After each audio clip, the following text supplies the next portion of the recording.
Welcome in, everyone, and thank you for listening to the 186th ever episode of the Missouri Sports Podcast, brought to you by 106 Apparel and recording from the Revel Advertising Studio in beautiful Springfield, Missouri. I'm one of your hosts, Cameron Albert, alongside my good friend and fellow Mizzou fan, Kyle DeVries. How are you doing today, Kyle? I'm great, Cameron. It's a busy time in sports, but it's also allergy season. Oh. I got my tissue box here. It's actually producer Cameron's. Thank you, Cameron, for donating this to me. You're welcome. While we record, just for emergency. So here, I got that sitting there. But You're dealing with allergies? Oh, yeah. It's my face is melting. My throat hurts. All that good stuff. You already know this, but my wife, Emily, she battles her allergies with a little drink mixture. Sounds tasty. Of apple cider vinegar, local honey, and a bunch of other stuff. But it's probably not even worth it. Apple cider vinegar is the most disgusting thing you could ever lay your tongue on. Yeah, actually, I don't know. It might be worth it. I might have to check it out. You've tried it. Oh, it's great. Yeah, I love it. Ugh. I drink it by the gallon. Just the smell of it will knock me out. Yeah, it's kind of like when you smell it. It's kind of like I've never had like the athlete like salt thing, Yeah. but I imagine smelling similar. salts. Yeah, it smells like rotten athlete's feet. Salt. Athlete's foot. It smells like athlete's foot. Yes. Well, it's allergy season. It's also NCAA tournament season. Yeah, that's a little more pleasant. How's your bracket going? Well, I fill out a lot of brackets. How's your best bracket doing? Well, my best bracket's pretty good. My podcast bracket is pretty good. I think we have 30 people in our group, and I think us three have like the top 3 max points left potentially. What are you gonna do? But I committed a cardinal sin, which I'm very sorry about. I chose strategy and profits over the people. Over morality. Over morality and ethics, and I do have Kansas winning my bracket, and I'm really sorry, everyone. You aren't the only one, though. I just tried to zig when everyone else was going to zag, you know what I mean? Gonzaga? Wow. Yeah. Good one. What? So you just think, it's I just think no one's going to pick pick Kansas. Group full of Mizzou fans. Yes. If Kansas wins, I'll be one of the only ones that pick them. Yes, and that's my secret, and I guess I can't ever do it again. Which I wouldn't want to. You can do it all you want because Kansas is going to be banned. Everybody else in the bracket group that's Mizzou fans, we actually, have standards. Well, and so you can do that every year, and you'll be one of the only ones. All right. Well, you're going to make me cry. Kansas is going to be banned for every tournament after this one, so it won't happen again. We can only hope. So I'm pulling up our bracket group right now. MC MIDI 1 has the most points right now, but their max points is only 1,450. Tyler Vestal is right below that, max points 1,560. And then, producer Cameron's bracket has a maximum points of over 1,600. Mine has over 1,600, and yours is right at 1,600. It's coming down to the wire. Yeah. Games resume tonight. We need to catch up, but our brackets are looking pretty good. Yeah. All the pretty Final crazy, Four teams still alive. Crazy tournament. Kentucky. Oh my gosh. Are they gonna fire John Calipari? Oh, absolutely. Yeah, he's gone. Wow. Just kidding. Some people, I'm sure. I saw some John Calipari hate on Twitter, which is hilarious. What was that was obviously the biggest upset of the first round. I feel like there were some really good games. We watched what was that game? Miami and who were they playing? USC. Mm-hmm. Yeah, came right down to the wire. Oh yeah, there's been a lot of good games. Yeah, I was watching Arizona TCU the other night. That was a really good one. Overtime. I don't know. We could probably be here all day if we talked about all the good games. The March Madness is just a fun time. It's a good tournament. Okay. Missouri basketball hired a new coach, but we also had a early spring game. Yeah. So it's like a lot of action going on in Mizzou sports right now. Before we get to any of that, don't forget to subscribe on YouTube, leave us a review on the podcast platform that you listen to us on, and you can support the podcast directly on Patreon, patreon.com/Missouri Sports Pod. Yeah, we got a Discord's active right now. It's popping, and lots of transfer portal talk, lots of Dennis Gates talk. If you want to talk Mizzou sports with fellow fans, it's a good place to be. And us, of course. And us, of course. We're in there every day. Every day. Honestly, Discord is my most used app on my phone by far. It's great. Yeah. Yeah. I love it. Let's talk about the spring game real quick. Okay. So it was uncharacteristically early. It was like not even spring yet when the spring game was played. Yeah. Like it was in, well, yeah. Well, They started spring practices in like February. Yeah. I can't remember. I feel like the spring game is normally in like mid to late April, Yeah. right? Yeah. And it is not April yet. Yeah. I thought it was really cool how they did the draft and everything. Yeah. They like had the players draft teams and This was like the best spring game Yeah. I can remember. people that were in attendance were just like raving. It was incredible. It was looked like, well really attended fun to watch. too. Yeah. Yeah. And it was like basically like an actual game, Yeah. which over the years we've seen lots of different ways that spring games have been run. Sometimes they're just like a glorified practice, and this was completely the other way. It was like, sometimes it's like the ones versus the twos. This was just like all mixed together. Yeah. And basically an actual game. Yeah, do it this way every year. Yeah, it was fantastic. And the winning team got to eat steaks after the next practice or something, and the losing team had to eat hot dogs. I like hot dogs too. Me too. I would be fine with either one, honestly. But and it was like an actual thing. It was not a joke. They actually did that. So big stories out of the spring game. I would say everybody agrees the wide receivers looked incredible, and that's a really good sign. I mean, that's an area. That's the offensive on the offensive side of the ball. That's the position group that we expect the most out of. Unfortunately, they have to rely on the quarterbacks to get them the ball, and that's less of a sure thing as of right now. But the wide receivers look like the real deal. Luther Burden looks like the real deal. That's really exciting.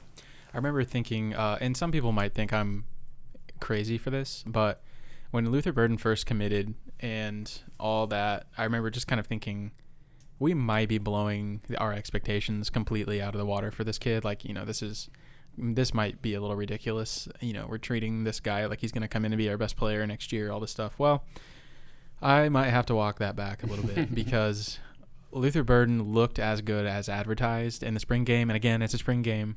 And the defense, they didn't look like they were playing like super intense. Like, it's kind of weird, like hitting your own teammates and stuff. Like, I think you could probably make the argument that the defense probably could have played better than they did. But still, Luther Burden looked like the number one read, the go-to guy. I think it's a very good chance he is like our leading receiver his freshman year. One thing that I really liked is they were throwing him the ball when he was completely covered. Yeah.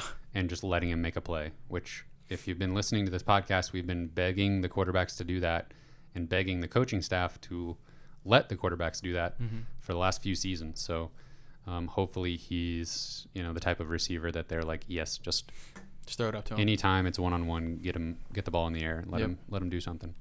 There's the one play that was all over social media where he just like stopped on a dime, turned around, grabbed the ball. And I feel like the corner back in that play, I don't remember who it was, but that's where I could see there being like some pretty decent competition. Is like if you're lined up over Luther Burden at the spring game and everybody's watching, it's like, okay, let me show what I can do here. But unfortunately, Luther Burden got the better of that matchup, and the wide receivers did most of the day. I feel like there was like a tipped ball that was intercepted, and I think between the two quarterbacks there were 3 interceptions, and 2 of them were probably the quarterback's fault. One was a tipped ball, so I don't know. I thought the quarterbacks looked okay. I thought Dominic Lovett had a really good game. Yeah. Barrett Bannister had a good game. The running backs looked decent, but that I feel like is maybe the hardest thing to gauge because you're just going to have a little bit more running room in a spring game than you do in a real game. Nathaniel Pete looked good. Yeah. I think he's going to probably be the starting running back, which is, makes sense. If you're transferring after being pretty successful somewhere else, you probably know you're going to be a starter if you come back home. Yeah. And there was not like an entrenched guy coming in after last year with Tyler Beatty moving on. I believe Dalen Carnell had 2 interceptions on the day. I know he had at least 1. Heard a lot of praise about Drayden Norwood, who is the cornerback from Texas A&M, and I think he still has 4 years of eligibility. Charleston is the safety from Clemson, and he was on burdensome throughout the game. Was playing a lot, looked good. I think the secondary has a chance to be really good as well. So wide receivers and secondary, in my eyes, were definitely the winners of the spring game for sure. Did you feel like you learned anything about the quarterback situation, either the quarterback battle between those two, or are you still hopeful for a transfer? Well, first of all, I think that both quarterbacks looked pretty good in the spring game. Again, I don't know that the defense was like playing 100%, but I think they both look good. They both obviously bring something to the table for sure. I would give Brady Cook definitely the edge right now. If I had to pick a guy to start tomorrow, it would definitely be Brady Cook, I think. And he made some really good throws in the game, but underrated though. I think he can run pretty well, and not as well as Tyler Macon, but he can get out there and run and move the ball with his legs too. So definitely, if we had to roll into the season with Brady Cook as the starter, I'd feel okay. But there's a chance that we might still have an addition to the room. Yeah, so former USC quarterback and former Georgia quarterback JT Daniels was. Did he start off sure at he USC? Started his career at USC. Okay. I could double check, but Might double check. He was on the sidelines right next to Coach Drinkwitz during the spring game, taking a visit and watching the wide receivers play really, really well. Yeah. Took a couple of photos with some fans. Yeah. So that had to have been like best case scenario for if the coaching staff really wants JT Daniels to be the quarterback next year. Yeah. That had to have been the perfect situation to show him what he could have at the wide receiver position if he came. Right. He did start at USC. Good to know. Yeah. Okay. I personally think if JT Daniels were to commit, I would be pretty happy. I think I would really love for him to commit to Missouri and fight for the starting job this summer and see what happens. And if he wins a job, great. If he doesn't, I feel good about Brady Cook. He's not going to go to a school where he's not the starter, though. Right. Well, but can they guarantee him the spot, though? I feel like you almost have to. Yeah. Like, is he? I mean, okay. So the other schools that are in the mix for him are Oregon State and West Virginia. I don't know their situations, honestly. I don't know what exactly they have in the quarterback rooms, but did Brady Cook look too good in the spring game? I don't know. I'm not worried about that. That's a weird thing to be worried about. I feel like if you bring in JT Daniels, he's the starter. Okay. And I feel like he's not coming. One of those other schools if there's any doubt, will just about guarantee him the job. Probably. And are you really bringing him to your spring game and like kind of showing what you're offering without some kind of hint that the job's yours if you want it? They would definitely publicize it as he's going to come and compete, but absolutely, you're right that there's probably like a 95% chance he's going to be the starter on day one if he does commit. So yeah, like you said, he's down to 3 schools, and I think if he feels like he can start at Missouri, he's going to come here, I think. And do you think that'll happen? I think so. Yeah. Official prediction. I think he ends up at Missouri and starts every game next year. Yeah. Ooh. I think that's definitely what I want to see happen, and I think that's no inside knowledge at all. That's just purely just a guess. Just kind of reading the situation. Right. Yeah. No scoop there. Right. Speaking of scoops, I just want to say, if anybody listening to this wants to give us scoops, we'll listen to you. We may not I thought you were about to talk about ice cream. No, yeah. If you want to give us scoops of ice cream, we'll eat them. That is also true. That too. But yeah, we had some great ice cream in St. Louis last week. True. Yeah. Clementine's Creamery. Yeah, yeah. If you've ever been there, any St. Louis people listening, that place is great. You can order that online and they'll send it to your house. Right by Lafayette Park, I think is where we were. Yeah. Fantastic. Yeah. Okay. Anyway, sorry. Go ahead. Anyway, I'm just saying, if anybody out there wants to give us inside information, we might see what happens a few times, but we'll say it on the air. We're not afraid. If you want to be the official scoop guy for the Missouri Sports Podcast, we're looking for somebody. Yes. Let us know what's going on with JT Daniels. Anyway, One other thing to consider, would they play both? Okay, pretend JT Daniels doesn't come. Okay. Would they play both Macon and Cook during the regular season? Probably not. I just that's so rare to happen that way. I do think Tyler Macon is definitely uniquely gifted in some ways that maybe Brady Cook doesn't offer. But I still think Brady Cook is pretty well-rounded, maybe more so than a lot of people think, and that there just maybe wouldn't be a need to play both quarterbacks. Yeah, I would say that they're probably similar enough players that you wouldn't want to. Like, I don't know. I feel like it takes a very special pair of quarterbacks to make that work. Or just totally opposite quarterbacks. Maybe. Yeah, exactly. Right. Yeah. And I don't think they're opposite enough. But you never know. Consistently, no. I don't think they would play two. They might throw Tyler Macon in there every once in a while. Yeah, I would feel like that would be more of a things aren't going well, so we need to switch gears. Yeah. Which is not what we want to see. I feel like I've said, even when we were talking about Connor Bazelak, like whoever is the starter game one, please just let them be good enough to where we don't have to talk about the backup all season. That didn't happen. No. We talked about the backup all season. Yeah, maybe this year. Maybe this year. I'm afraid that I think if JT Daniels comes, then there's less of a chance that we're in that situation again. But if Brady Cook's the starter, I feel like there's going to be, unless he just comes out and shows us something we haven't seen before, then I feel like there's going to be people asking about Tyler Macon all season. Yeah. Well, last season we got in this weird thing where we didn't throw the ball down the field at all. And we were so reliant on Tyler Beatty, who was obviously an incredible player. Yeah. And it's well documented, my feelings about Tyler Beatty. But like we were way too reliant on him, and we never threw the ball down the field, and we didn't have the personnel to do it well. So that's obviously looked to be very different in the spring game. So hopefully that will change too. Yeah. Last thing about Luther Burden. They were getting him the ball, not just throwing the ball down the field. They were throwing it to him on like quick outs, and they gave it to him on an end around. I want to see all of that, and do the same with Lovett.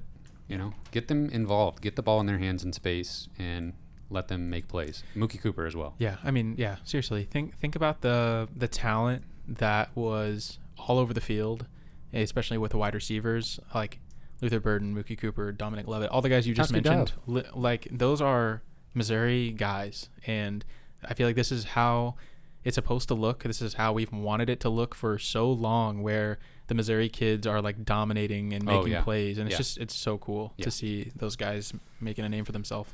Yeah, I mean that's just one position group. Yeah, like imagine if we were pulling players out of St. Louis and at all these different positions. If we had that's the pitch right there, man. Look at our wide receivers. Like all these kids are from Missouri. Not all of them, but a lot of these playmakers are from Missouri. Like you can stay home. You can do something special. Oof. Last thing about football, we did have a player enter the transfer portal. Zaquan Reeves will not be at Mizzou. Yeah, that's a little bit of a head scratcher, and Reeves really seemed to have a lot of potential and had shown flashes. I think he had some injuries he'd been dealing with, didn't play a whole lot in the spring game, and didn't look like he was full strength in the spring game. And, I think it's possible that he had dropped down the depth chart a couple of notches. I mean, obviously Norwood's really shot up the depth chart, and Rakestraw's going to be coming back, and DJ Jackson looked really good last year. And I don't know, there's a lot of dudes in that room, and I think maybe he just decided that he wanted to try and get more playing time somewhere else. So. Yeah. I can't fault him for that. It makes sense to me. Should we talk about this guy? Nice little solo. Thanks. You just sang. Should we talk about this guy, Dennis Gates? Yeah, let's talk about him. So Missouri has a new basketball coach. I kind of want to like walk back to where we ended things last so much has happened. Episode. Yeah, we gotta kind of recap here. So I feel like last time we talked, we went through a ton of coaches. There was just like, it was very unknown what Missouri felt about anybody still. It kind of came out in the days following that like they had reached out to Jerome Tang. They had reached out to Kim English. They had reached out to Dennis Gates. They had maybe reached out to Todd Golden. And Matt McMahon. Yeah. So it seemed like there was this group kind of firming up after our last episode, and it seemed kind of in line with the names that we'd been talking about. And there were names like Dana Altman and stuff that always kind of seemed like a pipe dream. It'd be like, yeah, try to make that happen if you can. But John Beeline, Blake Ahern, duo. Yeah, that combination. So when it came down to it, it seems like those names that we just mentioned, that was kind of the finalists. Yeah. And it sounds like those guys had multiple conversations with Mizzou, and they ended up choosing Dennis Gates. Yeah. And Mizzou Twitter freaked out. And it was like embarrassing for a little bit.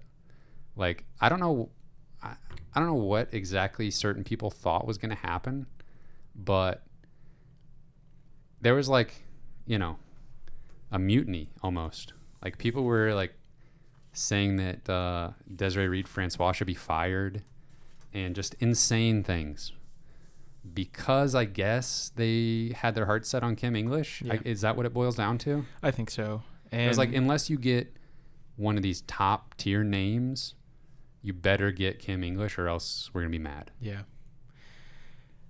Yeah.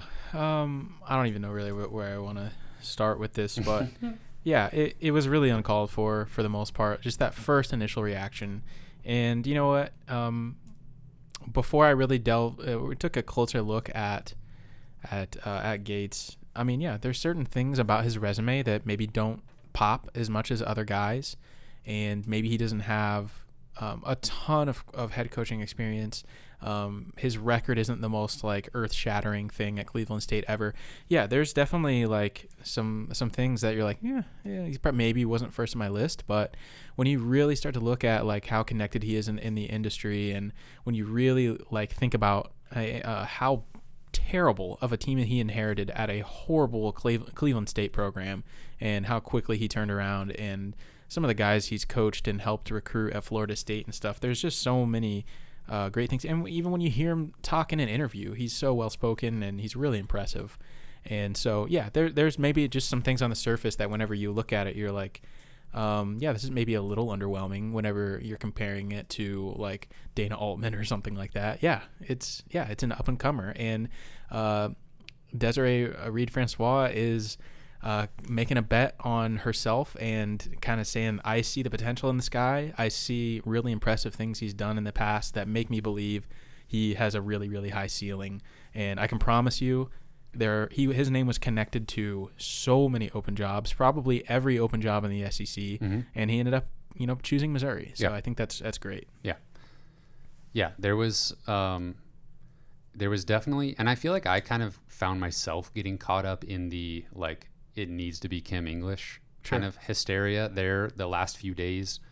And I think I was kind of like almost pitching English to you on our last episode. And obviously that would have been really cool and would have been very exciting. And I don't know how much room there was between English and Gates on Mizzou's list. But I don't know. It's just like a dangerous game to play when you just get so locked in on one candidate. Mm-hmm. And that's what I have to assume was going on. I don't think that there was like something in particular about Dennis Gates that made people freak out. I think people had just fallen in love with the idea of Kim English being the next coach. I think it's possible, yeah. And any comparable mid-major coach in their eyes was going to be a bad idea because Kim English was out there. Like, take English out of it, maybe people don't have the same reaction. Yeah, that's kind of what I'm thinking. I don't know. I think it's certainly part of it. I'm trying to give the benefit of the doubt somewhat. Yeah, it was kind of an ugly night there whenever rumors kind of started to solidify that it was looking like Gates was going to be the guy.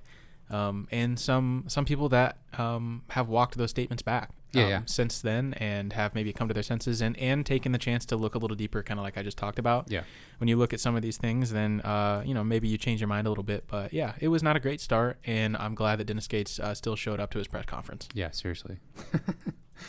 and like, let's please not do that again Yeah. in the future. But like, I just felt like everybody was trying to pull like a Clay Travis with Tennessee's Right. head coaching their football job a few years ago, which was obviously extremely a notorious situation where, you know, the journalist Clay Travis led this crusade against, you know, Tennessee administration to change their mind on a football hire they were making. Yeah.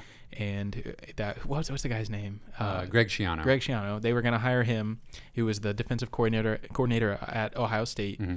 and they Former Rutgers head coach. and they literally caused so much chaos on Twitter and on the internet that administration literally reversed the decision.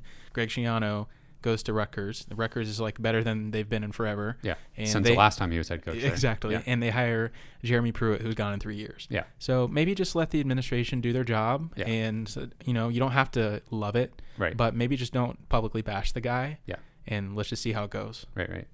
Yeah. I agree with that. Makes sense to me. Now we got him.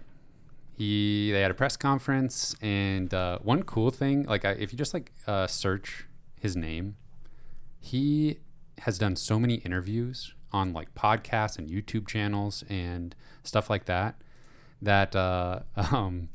you can just hear him talking a lot. You get to hear his like philosophy around coaching and teaching and leading, and I thought that was super cool for, you know, Missouri's hired this guy and like, oh, let's try to find out some stuff about him. And there he is talking about it himself, you know, all over the place. So I thought that was pretty cool to have that access. I listened to him on like a basketball coaching podcast specifically, talking about his like leadership and teaching style for his team.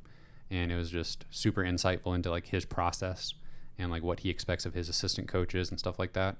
And it definitely made me excited and happy with the hire as far as like a coach that seems like he knows what he's doing as far as, you know, leading student athletes. And you know, I think you know, saying a coach is gonna do it the right way and develop young men and that kind of stuff, like kind of has a I don't know, a bad connotation.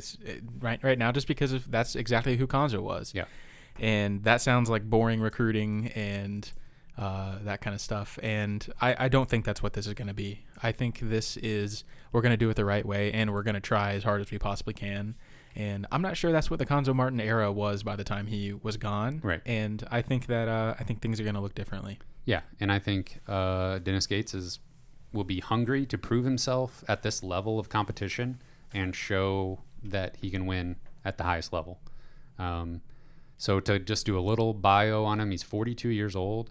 Originally from Chicago, played at Whitney Young in Chicago, who we just watched play in the Tournament of Champions, and then played college ball at Cal, and then he was an assistant in some capacity at Marquette, Northern Illinois, Nevada, and Florida State. I think he was at Florida State for 8 seasons, and 7 of those seasons they were in the NCAA tournament. He was hired as the Cleveland State head coach in July of 2019. And in his first year, Cleveland State won 7 conference games, which was the most they'd won in 5 seasons.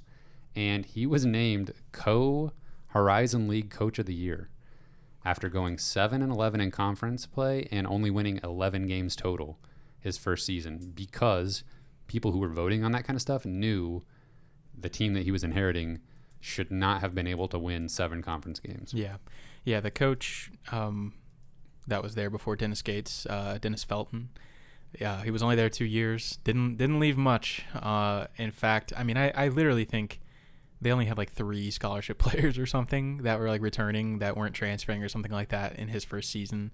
And yeah, to go out there and still even have a remotely decent season in his first year at Cleveland State was pretty impressive. And like you said, the people that vote on those accolades were impressed. So second season there, they won 19 games, 16-4 in conference play, and he was named Coach of the Year in the conference. They won the regular season in the Horizon League, won the conference tournament, and lost to Houston in the NCAA tournament. He went on to go to the Final Four. Yeah.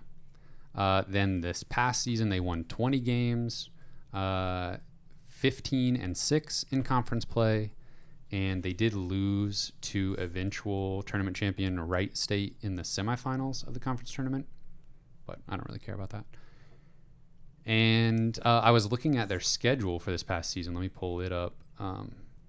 They lost 3 away games that I thought were like actually pretty decent showings. First game of the season, they lost by 10 in a true road game against BYU, who was in the top 25 at that point. Right. Then a little while later, they lost a true road game in overtime against top 40 team Oklahoma State. And then very recently in the NIT, they lost a road game against Xavier, who is a top 60 team. They lost that game by 4. So they were in games with, in a season that they won 20 games, they had 3 games against really good opponents that were kind of a coin flip at the end. Yeah, he did some pretty impressive things with a pretty lackluster program and roster. So, yeah, I'm absolutely excited to see what he can do with more talent. So we'll talk some more detail. I've got some other points to talk about with him specifically, but now, as we sit now, just how do you feel about the hire overall, and considering some of the names that we were talking about last time? Well, a lot of the names that we were talking about have taken other jobs in the SEC. Matt McMahon's at LSU. Todd Golden's at Florida. That was the first big name to drop. That was from Missouri's list. That was the first domino, and that happened earlier in the day, the same day that Dennis Gates was hired in Missouri. I think there's a pretty good shot. Now, obviously, again, this is just a guess, just feeling out the situation. I think Missouri had Todd Golden first potentially, and he chose Florida, and it was then time to quickly pivot to maybe choice number 2, that being Dennis Gates.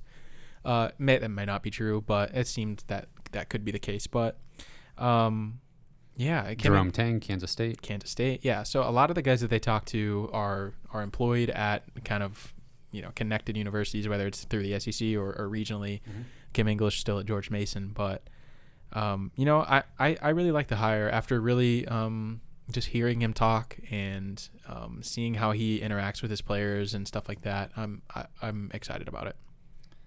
One thing that we didn't really touch on yet, and I agree, I just echo what you said. I mean,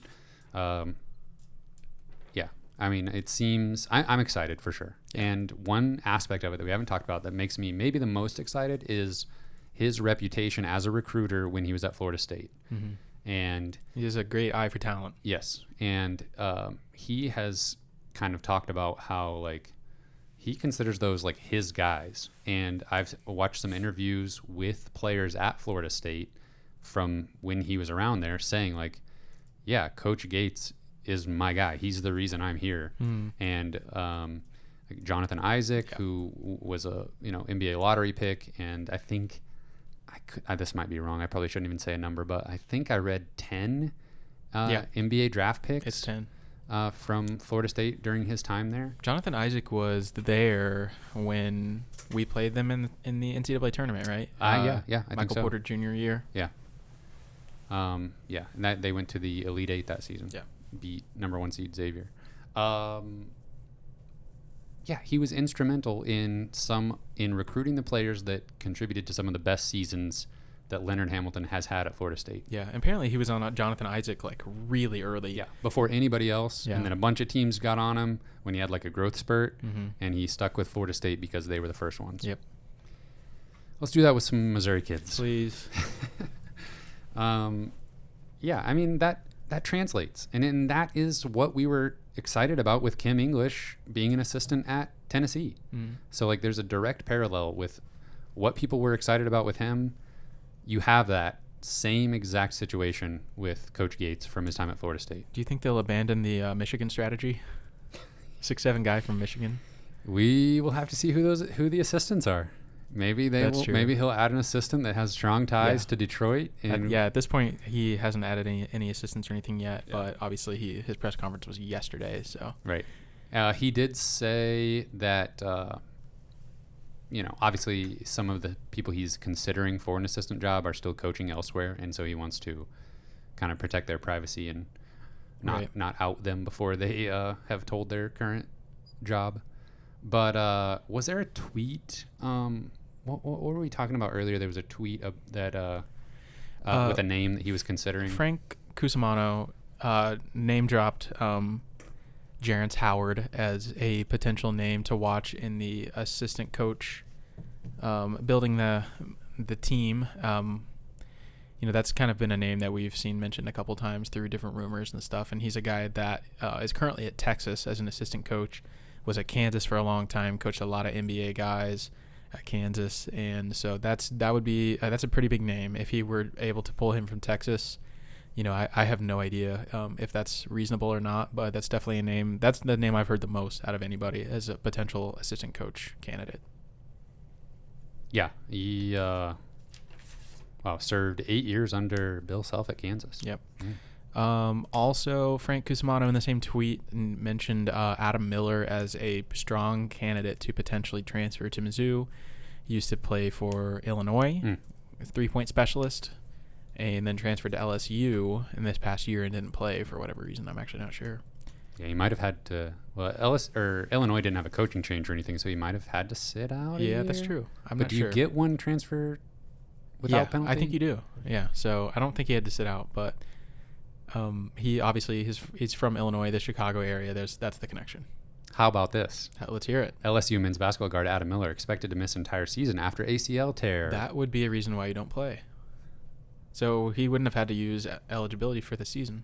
Correct. Which means he still has potentially 4 years if you're counting COVID year. But his first season was not this past season that just ended, but the one before. Yeah.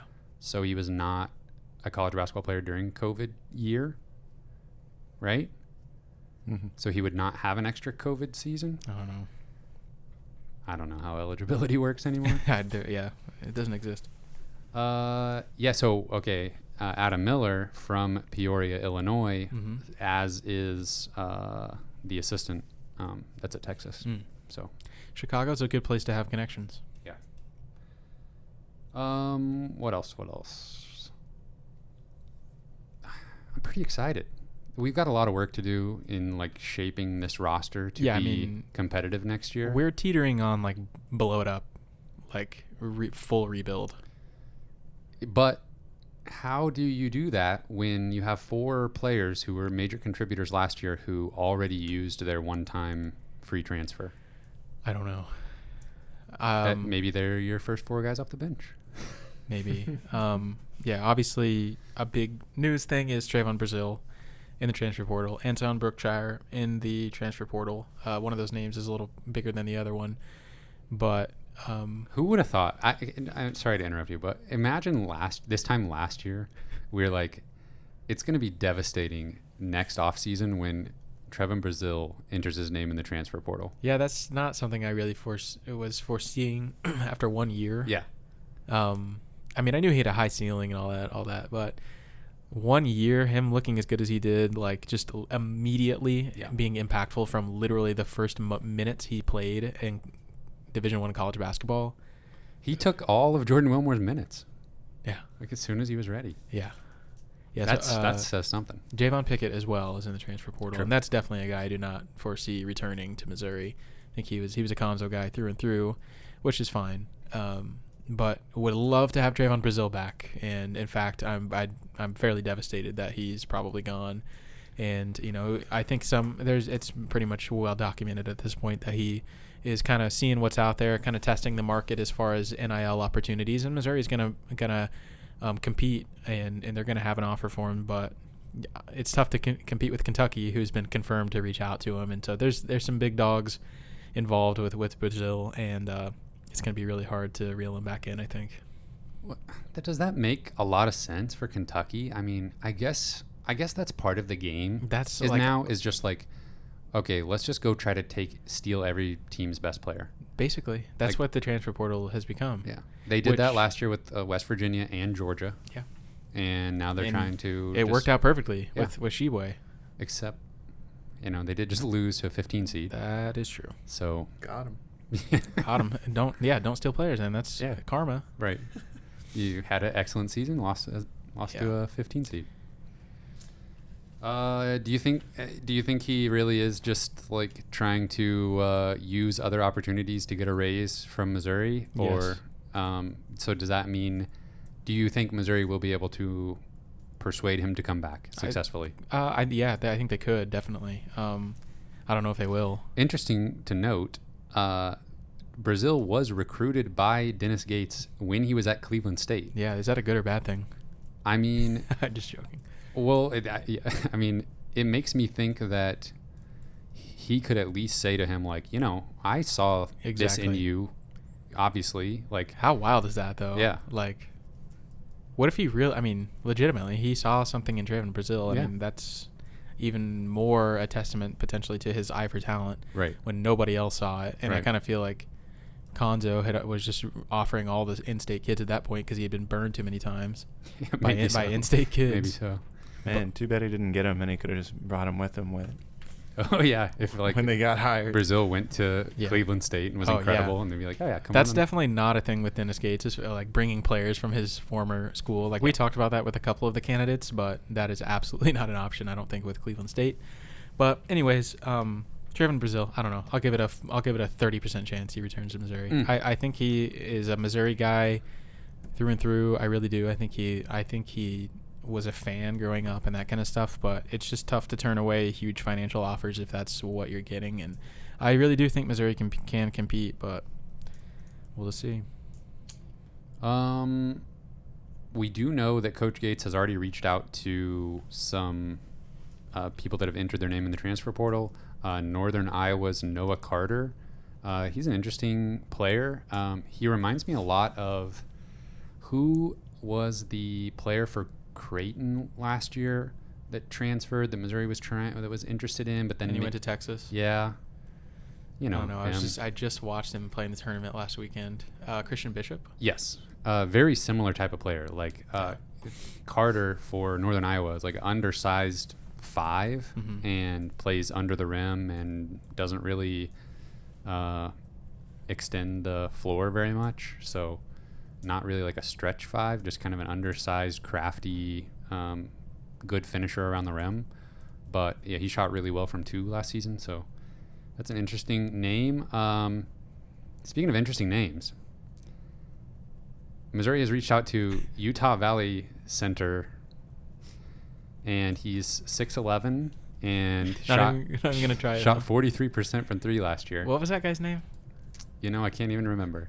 But he's going to have every team in the country after him. What's his last name? I can't even remember that. Okay, let me look at it. Where is it? It's right over here. Fardaz? Yes. Oh, man, the first name is even easier than the last name. Okay, yeah. Fardaz is the first name. I don't think I'm going to try the Missouri has reached out to Fardaz, and but he is going to be a pretty highly sought after transfer. Oh, yeah. He's like 40-plus people on him. Yeah. But, you guess you like to see Gates aiming high. It seems maybe only almost like a waste of time, but you never know. Another name that supposedly Missouri has reached out to is Will Richard from Belmont, a guard. He was a freshman last year, so he still has 3 years of eligibility. That's going to be really exciting to see who he pursues in the transfer portal. I have to get several guys. Yes, and I can only hope that we know a little bit more about what he's doing recruiting than we did Konzo, because that was unbearable to just never have any idea what's going on. Yeah. Even when we had successes, even when we got Aiden Shaw, it was I don't know, just we didn't know what was going on, and then one day he committed. Yeah. I almost just wonder how much recruiting he was actually doing. I just legitimately think that's a reasonable question. Are you even recruiting anybody? Are you trying? And it was he only went after guys he knew he could get. I feel like that's one of the reasons he's gone, is because who is he filling in for next year? This roster's terrible, and there's no backup plan. Fardaz, AMAC. Fardaz, AMAC. Okay, that was easy. Yeah. Just looked a little. Yeah, a Q at the end. Yeah, threw me off. Anyway, Fardaz, AMAC. Welcome aboard. Is that him saying it? Sounds like it. Fardaws Sounds Amac, like it. Utah Valley. You never heard of him in your life before today. I'm like, yeah, dude, that's got to be I him. think that's his voice. Okay, here's a name that's in the transfer portal. Xavier Penson. Okay, that's a name I've heard. He's leaving LSU, shockingly. But his coach was dismissed, so he's probably eligible right away. Oh, man. What a weird career. Would you bring him back? I literally don't think that's impossible. Like, Chicago connection. Yeah. We need a point guard. Yeah. Desperately bad. He still wears the bubble coat. Different. He still wears the bubble coat with the Missouri logo on it. Yeah. Is that happening? Is he going to make the return? I would take him. I guess I would. He honestly, like, a lot of fans would not be happy with that, sounds honestly. like a weird. He sounds like an interesting personality to get along with. It sounds like he was planning on transferring even before Will Wade was fired. Yeah. I don't know. That team's going to be interesting next year. Speaking of that team, they hired who? Matt McMahon.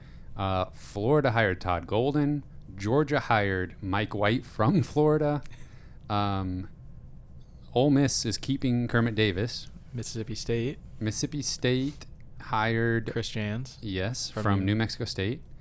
Speaking of New Mexico State, I watched them play their first round game in the NCAA tournament, and Mario McKinney, like, playing meaningful minutes at point guard for an NCAA tournament team. That beat Connecticut. Did they? Yeah. Oh my gosh, yeah. And the team that he was on before that, Missouri Tigers, if you remember, didn't have a point guard last year. Yeah. Now, I'm not saying Mario McKinney should have been playing like 25 minutes per game at point guard for Missouri, but he was doing a little bit of that for an NCAA tournament team that won a game. Just saying. Bring him home? Huh? Maybe? Yeah, you can't do that too many times. It's just weird, like, how many, like, kind of up and coming coaches there are in the SEC next year. Like, literally half the league is like these kind of like mid-major coaches that are making the jump. Yeah, South Carolina hired Lamont Paris from Chattanooga. Remember maybe, I don't know, like a month ago or so when we were guessing that there wouldn't be very many like coaching turnover.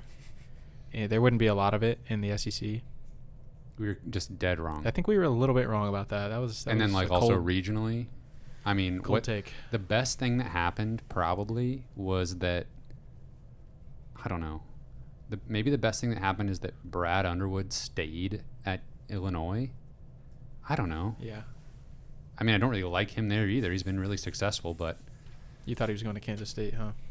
I don't think I really thought that. I don't think anybody thought that. Yeah. Sean, just to think about some names that we talked about from our coaching list, Sean Miller back to Xavier, where he That's wild. where he coached previously.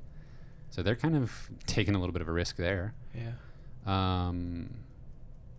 Who'd South Carolina hire? We just said that. Yeah. Lamont. Oh, right. They were, like, supposedly interested in Sean Miller. I think he just, like, straight up turned them down potentially. Yeah.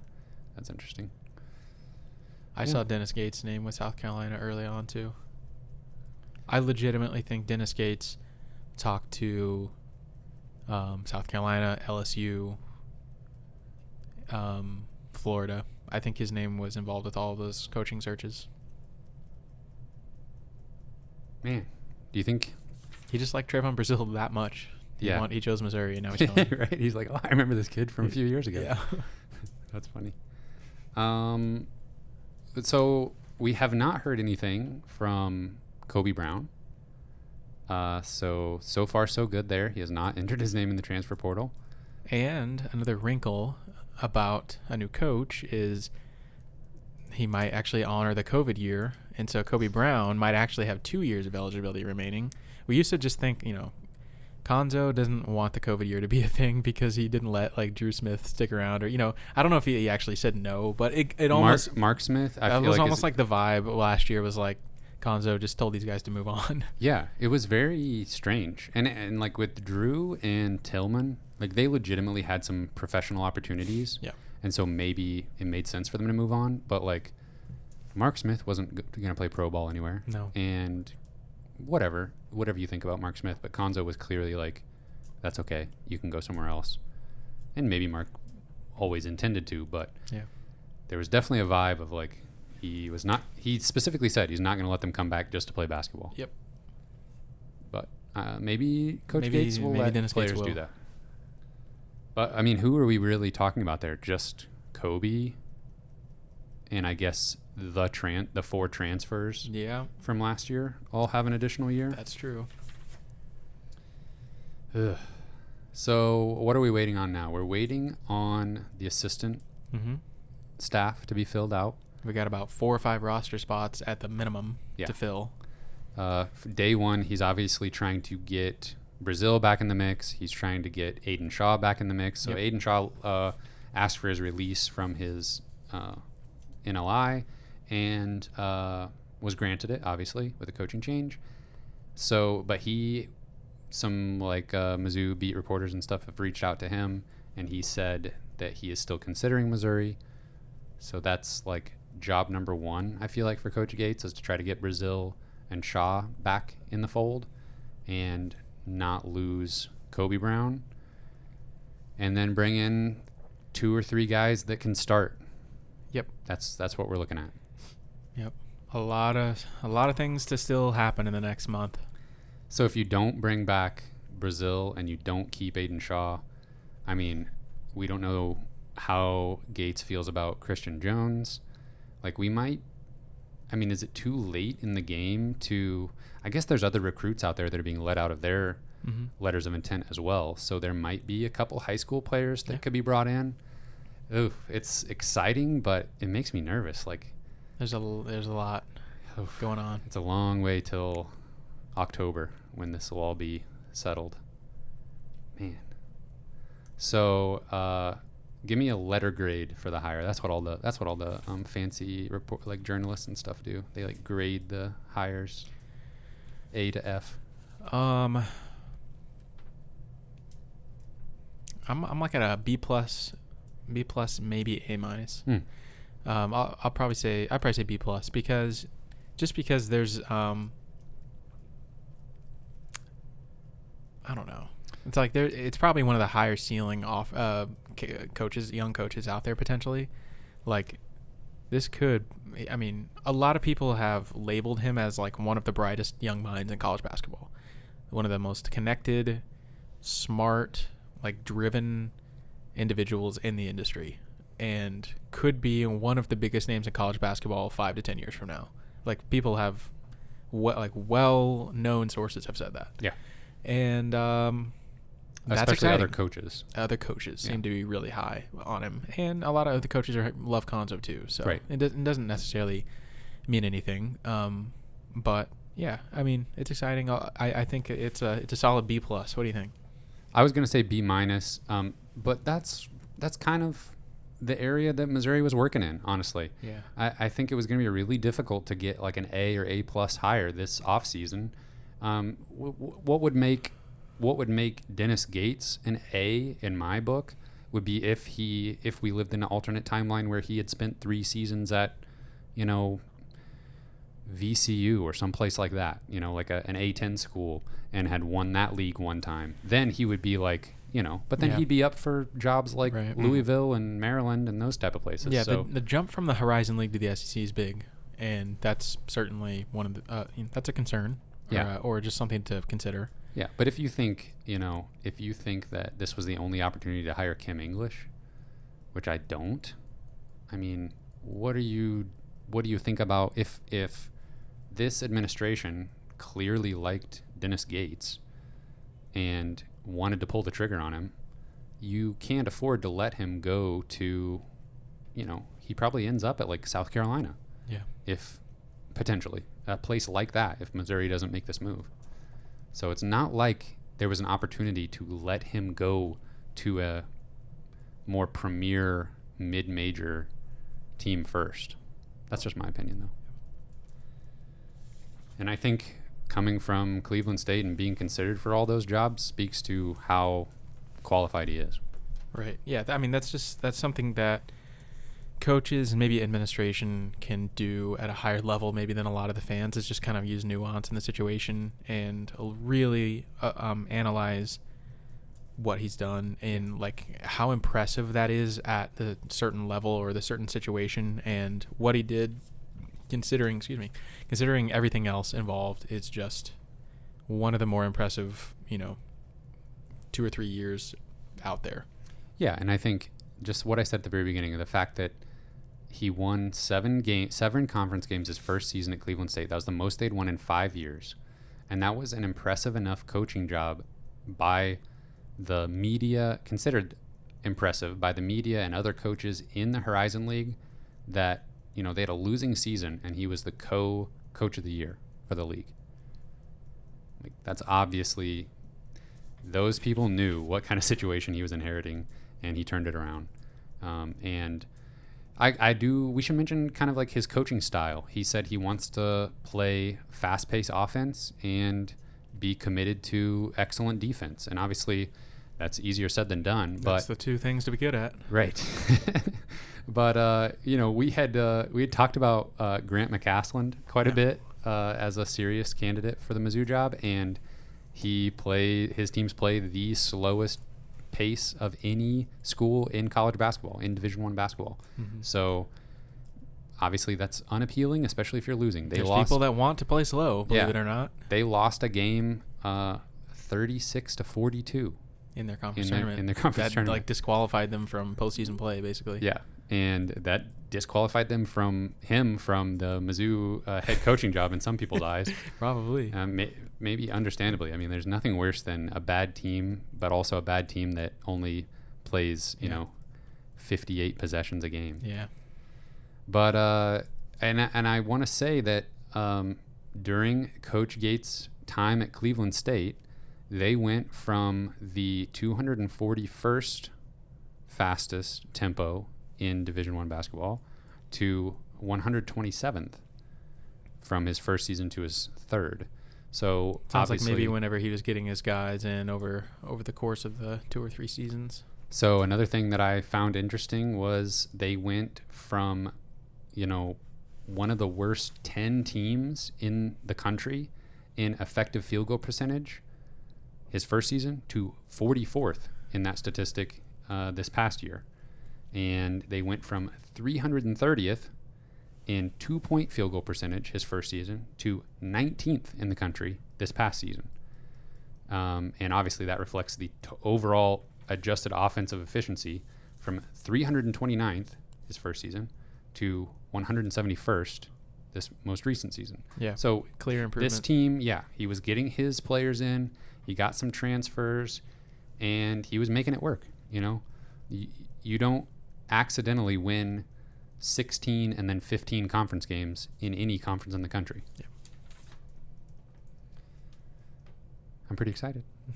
A lot of question marks, but I mean, you can definitely realistically see a path that Missouri is a much better program in 2 or 3 seasons from where it is now, and it's built organically and it's built the right way. And when Gates has a chance to get his guys and run his system, and I just legitimately think he wants to win more than anything. And I don't know, it seems like it's been a while since we have a coach who's just like hell bent on winning, and I think that he's going to be that.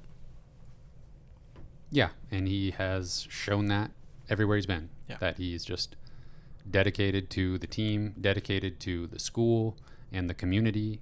While he's there, he's just like pulling out all the stops. And that I really recommend anybody, if you, after you listen to our podcast, of course, go look him up on, just like search his name on YouTube, and you'll see him talking about his style of play, his coaching philosophy, his leadership philosophy, all of that.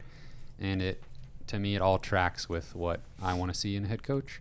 And there's maybe some comparisons to be made between him and Konzo Martin, but Konzo had already coached, high-level Division I basketball. He had already made a lot of money, and at the very least, this is a younger Konzo at the very least. Yeah, he's a hungry, motivated coach who wants to show what he can do at this level. And obviously, he even has obviously coming into Missouri, Konzo was considered a decent recruiter, I think Dennis Gates has a better reputation there already. Yeah.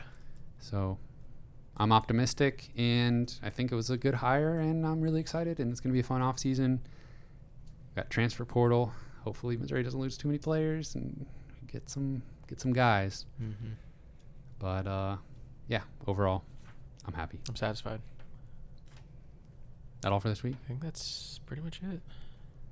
All right. Special thank you to our Patreon supporters at the $10 level and above: Britt Treese, Brian Smith, Ryan DeMore, Tristan, Ben Smith, Parker, Daddy JD, Luis Hernandez, Tim Keens, and Tyler Arcel. Thank you. Thank you, brothers. You can find this podcast on Spotify, Apple Podcast, Google Podcast. We're on Twitter at Mizzou Sports Pod, and you can email us at MissouriSportsPod@gmail.com. You can find our t-shirts and stickers on our online shop, MissouriSportsPod.BigCartel.com. Thank you, everyone, for listening. We will see you next week.